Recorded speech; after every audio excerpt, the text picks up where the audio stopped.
మన గ్రామ ఎంపీటీసీ సంతోష్ రెడ్డి గారికి, ఇక్కడికి విచ్చేసినటువంటి కాంగ్రెస్ పార్టీ నాయకులకు,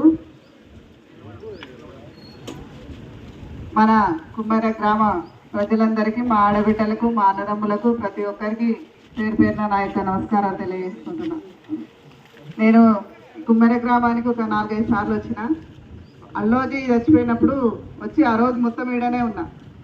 అల్లోజీ ఇంచుమించు 19 ఎకరాల భూమి ఈ ఒట్టెం రిజర్వాయర్ కింద పోతే ఆయనకు ఒక 2 ఎకరాలు మిగిలింది మొత్తం బొంగ. ఆ ఇంట్లో అంతకుముందే ఒక ఆయన చిలకబోయిందన్న బాధతో వాళ్ళన్న ఆత్మహత్య చేసుకున్నాడు. తర్వాత 2 ఎకరాల భూమి కూడా ఇది సాగు భూమి కాదు, రాళ్ళు గుట్టలు ఉన్న భూమి అని అధికారులు లెక్కలేసుకొని నష్టపరిహారం చాలా తక్కువ కట్టియడం వల్ల అల్లోజీ అనే రైతు కూడా చెప్పి మరీ ఆత్మహత్య చేసుకున్నాడు. ఆయన ఆత్మహత్య చేసుకుంటే మన ఇక్కడ ఉన్న ఎమ్మెల్యే గారు ఇక్కడ రాలే, పరామర్శించలేవు. 2 రోజులు ఉంటే శివం. 3వ రోజు కేసీఆర్ది కొల్లాపూర్లో మీటింగ్ ఉందని పోలీసులను తీసుకొని వచ్చి ఒక రణరంగం లాగా, కుమ్మేర గ్రామం ఒక రణరంగం సృష్టించినట్టు పోలీసులు, మహిళలకు మహిళా పోలీసులు, మగవాళ్ళకి మగ పోలీసులు ఎంత కొట్టిరంటే అల్లోజీకి అంటగా వచ్చిన వాళ్ళని అంత కొట్టిరు. నేను కూడా వచ్చిన ఇక్కడ 8 గంటల రాత్రి వరకు ఉన్నా. తీసుకుపోయారు. ఈ పోలీస్ స్టేషన్లో వేస్తే వస్తామనేసి తెలకపల్లి పోలీస్ స్టేషన్కి తీసుకెళ్ళారు. ఆ అల్లోజీ శవాన్ని దహనం చేసే వరకు, పూడ్చిపెట్టే వరకు 11 గంటల రాత్రి వరకు మమ్మల్ని పోలీస్ స్టేషన్లోనే వచ్చారు. ఆయనకు ఆ రోజు కొన్ని హామీలు చెప్పారు. అల్లోజీ రైతుకు మేము 5 లక్షల నష్టపరిహారం ఇస్తాం, నా భూమి ఇస్తాను ఇక్కడ ఉన్నటువంటి ఒక పెద్ద మనిషి కూడా చెప్పిండు అని నాకు తెలుసు. ఎమ్మెల్యే గారు కూడా ఎన్నో హామీలు ఇచ్చారు. ఇప్పుడు చూస్తే వాళ్ళకి ఇచ్చిన హామీ ఏ ఒక్కటి కూడా నెరవేర్చలే. ఎంతో మంది మన పేదల భూములు ఇక్కడ రిజర్వాయర్ కింద పోయినాయి. ఈరోజు కుంట భూమి కొనాలన్నా కొనే పరిస్థితి లేదు. అటువంటిది 4-5 లక్షలకే ఉన్న భూములు మొత్తం లాక్కున్నారు.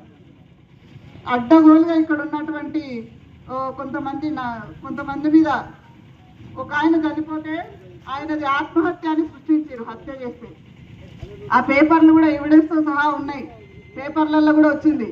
ఈ విధమైనటువంటి అరాచకాలు ఈ కుమ్మర గ్రామంలో జరిగినాయి. కానీ ఎమ్మెల్యే ఏనాడు కూడా అండగా నిలబడలేదు.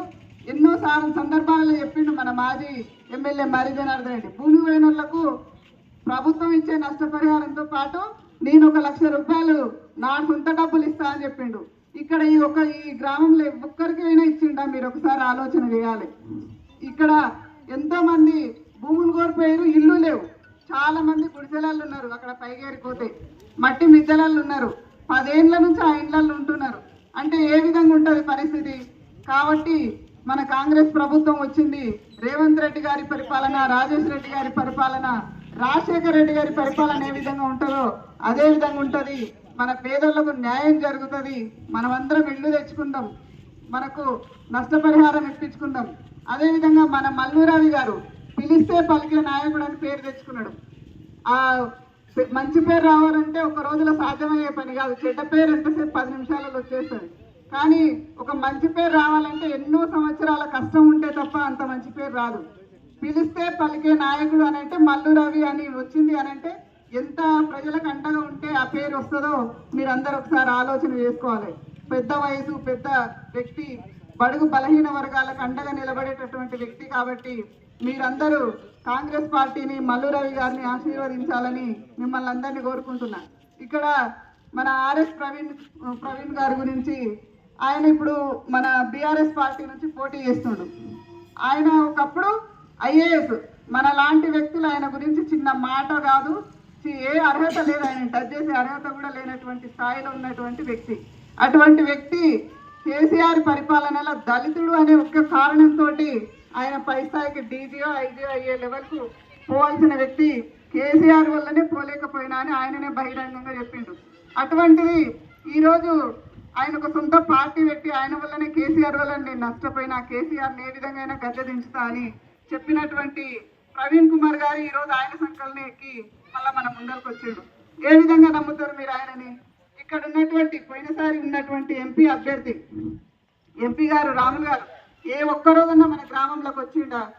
ఆయన నిధులతోటి మన ఊర్లో ఒక తట్ట మన్ను కానీ తీయడం జరిగిందా? లేదంటే ఒక రోడ్డుకు ఆయన నిధులతో ఒక గంప మాలేసినమా? మీరందరూ ఆలోచన చేసుకోవాలి.